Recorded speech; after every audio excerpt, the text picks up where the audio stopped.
One thing I brought the chains in for was, once again, we go back and you talk about your hip strength, how you got to generate the hips at the very last minute to apply that force. Well, I think that on the clean pulls, when you're actually doing the pull itself, you can move that bar off the ground, fast.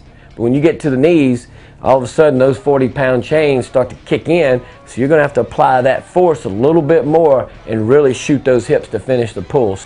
What we do is we always teach them to apply that force to the ground, get that great leg drive into the ground, but really shoot those hips at the end. So now when we go back and think about a linebacker, okay, when a linebacker takes that step toward and he's getting ready to make that tackle, he'll have to really bring those hips in there. So we try to simulate that one-on-one football movement as much as we can with the Olympic lifts and with those chains. We always look for a good, we call it the steel rod in the back. So it's a good flat back. Your shoulders are higher than your butt. Your bar should be close to your shins. We always keep our wrists curled. When you pull, the butt should never shoot up. The shoulders go back and up. So that way, when you get to the top of that pull, you should be standing almost straight up. When you jump shrug, which is at the top, you'll see the guys really come up and pull.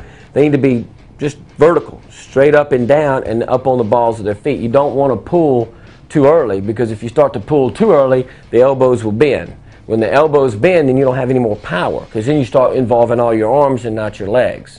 So once you get to that state, the elbows will break out to the side, never back.